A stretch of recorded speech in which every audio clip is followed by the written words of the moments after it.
You want to learn how to set up OBS? Today we're going to go over that.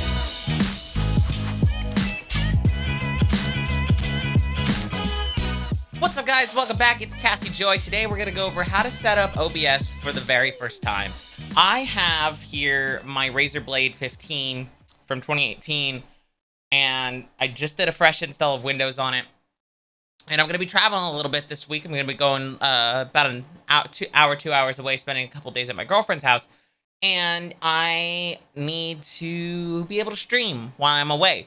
So we're going to do a fresh install of OBS on the laptop, and I figured what better way to make this week's content while I'm away than to show setting up OBS. I've had a lot of people ask me about, like, what's the perfect settings for OBS, how to get started, and I realized I never really covered that on my channel. So we're going to go over what happens when you install OBS for the very first time, going through the prompts, what certain settings mean, to what do you need to know? When you first open up the OBS settings window, it can be very, very daunting. And there's a lot of terminology, a lot of words you may not understand. So we're going to go over that today. I'm going to try to provide some basics while keeping this video not too long.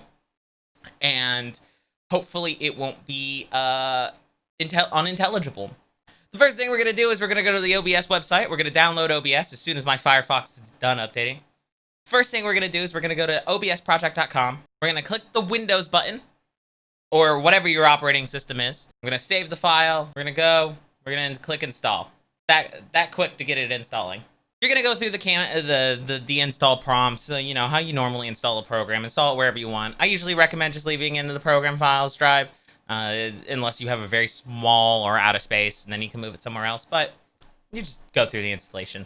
Once it's done installing, you can click launch. It's that quick. And the first time that you launch OBS, you're going to get this auto configuration wizard. Would you like to run the auto configuration wizard? You can do so. You can manually configure your settings by clicking the settings button in the main menu.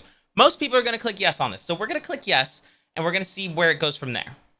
So yes, I'm going to assume that most people are going to be streaming. So optimize for streaming, recording is secondary. And here's where you can make some customizations of your own. If you're a new streamer and downloading OBS for the first time, you probably don't know what your computer is capable of. So I would use the recommended. This is a pretty decent laptop. So I'm going to go with use the current resolution of the monitor, which is 1920 by 1080 for the base canvas. We're going to let it decide if it should be a 30 stream or 60 FPS stream based on my specs, and click next. Next is the services window. You can connect your Twitch account, YouTube account, Facebook Live, whatever you want here. I'm going to connect this. All right, now that I've connected my service, which I always recommend using the Twitch login, it gives you extra features, which we'll talk about when we're done with this auto setup. Unless you're running a dedicated 2-PC setup, or you have something like a 3900X, if you have a NVIDIA GPU, I always prefer hardware encoding on a single PC setup. This will use a special chip on your NVIDIA GPU called an NVENC chip to do the encoder. The reason this is useful is it takes the load off your CPU and puts it onto a dedicated chip on your GPU, and there's very little to no overhead on your GPU, depending on which one you have. And it's a more efficient encoder, so if you have a lower end rig, it's super useful for keeping a high quality stream. Estimate bit rate with bandwidth test. This is going to run a quick test of all your bandwidth to the various Twitch servers, and it's going to set an automatic bit rate. We're going to see what it comes up with.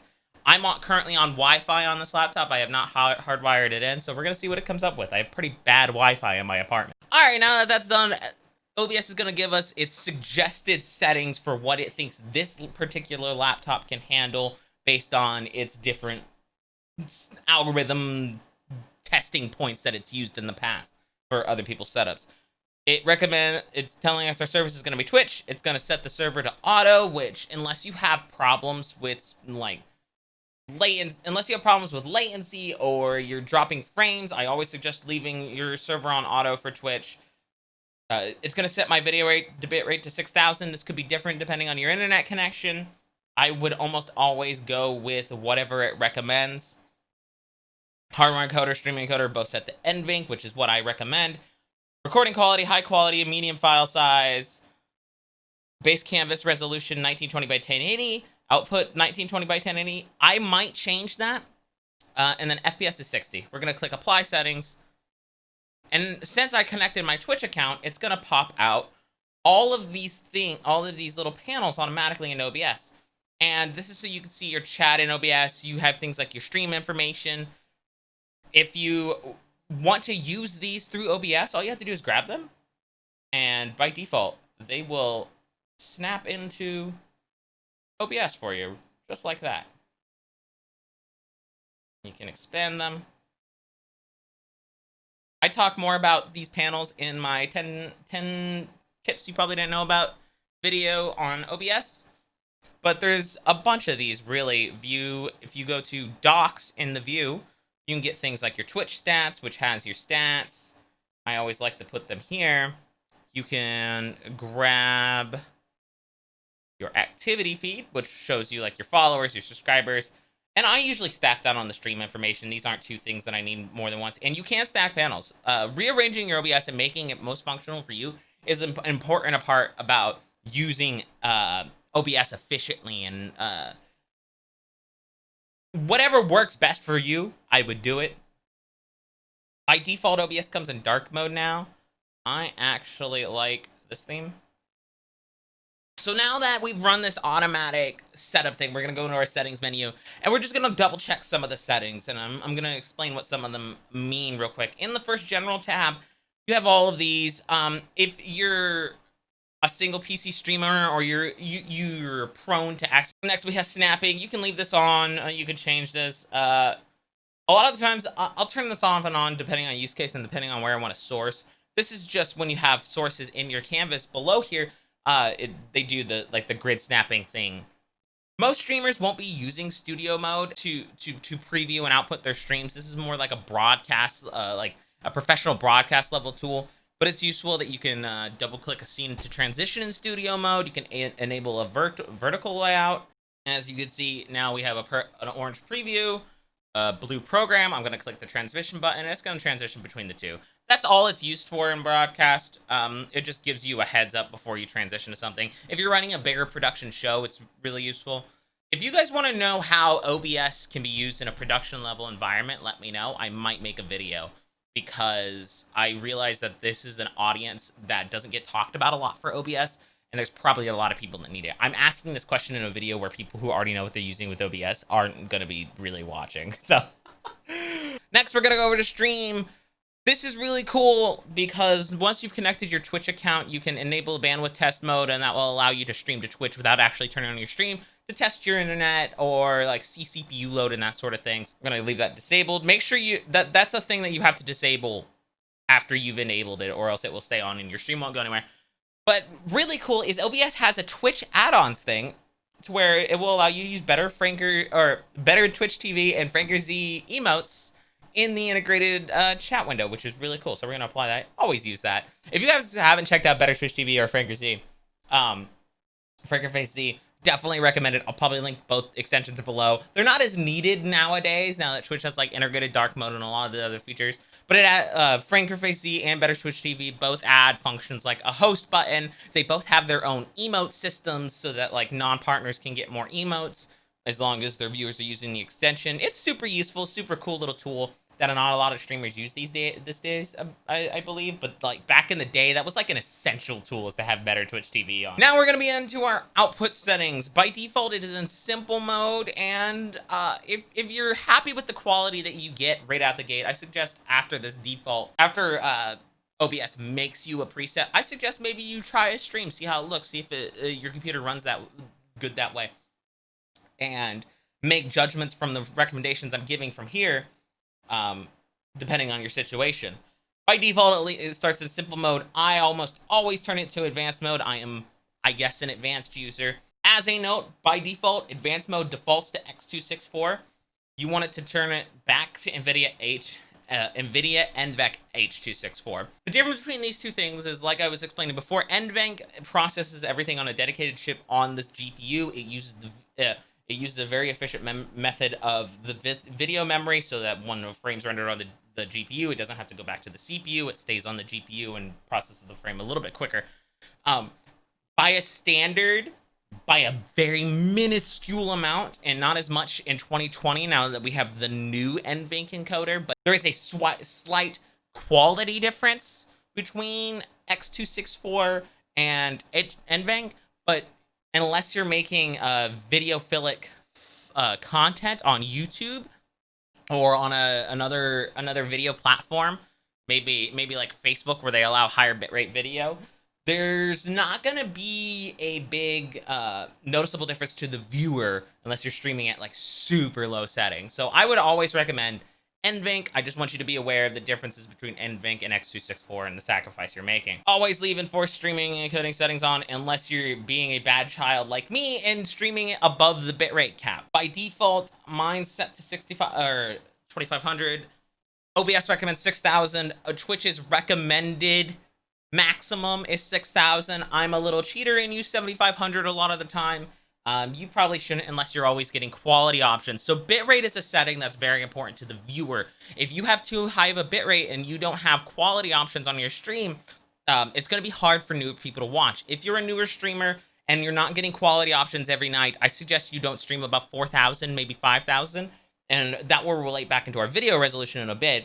But 4000 is a good spot for most people who don't get quality options. And there's no way to know if you're going to have quality options on a given night.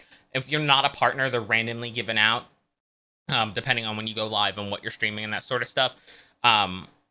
There's some weird algorithmic setting in Twitch that determines if you get transcodes, and you're really only going to know once you've gone live. So I would always plan for not having transcodes, and if you get transcodes, when you go live, you can bump your bitrate up. You're going to set your keyframe interval to 2. Is it going to let me do it? It's not going to let me do it. There you go. Just press the up key. Sometimes it won't let you type. And I'm going to set the preset to max quality because this is a 10 series GPU. If you have something older than a 10 series, I would just leave it on quality. Can't tell you in technical details what these do. I just know the 10 series GPUs can handle the max quality, and I've noticed older ones don't. If you have a 16 series or a 20 series GPU, you're max quality, no problem. You're actually on a different dedicated NVENC chip, and you can actually get higher quality than I can with my 1080 Ti if you have like a 2060. It's insane. It's insane, and it's amazing that NVIDIA has made this technology. Profile, you always want to leave on high.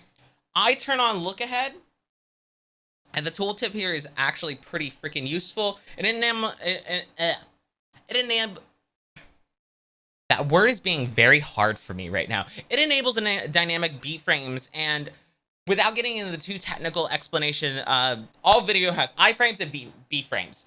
Iframes are the new frames coming in, and then you have B-frames. Usually video is an iframe and 2 B-frames, depending on the new data coming in. The more B-frames you have, the higher quality your video, because your video isn't moving much, so there's not a lot of action going on. There's not a lot of wiggle in the video. I'm trying to explain this the best I can with my ADHD brain.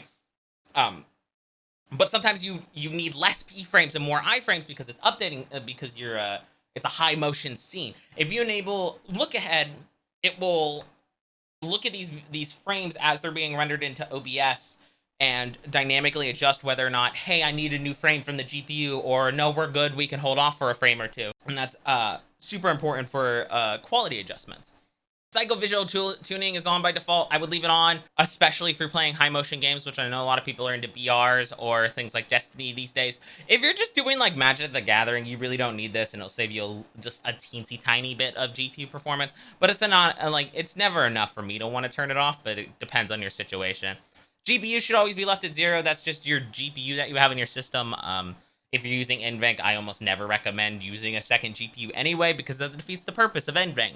And then max B-frames, you can leave that at 2. I don't recommend moving it beyond that unless you know what you're doing. Audio, you're going to come into the audio tab. The first thing I always do is set it to 48 kilohertz, just because there's such a big quality difference between 41 and 48, but it takes no processing power whatsoever to change those two.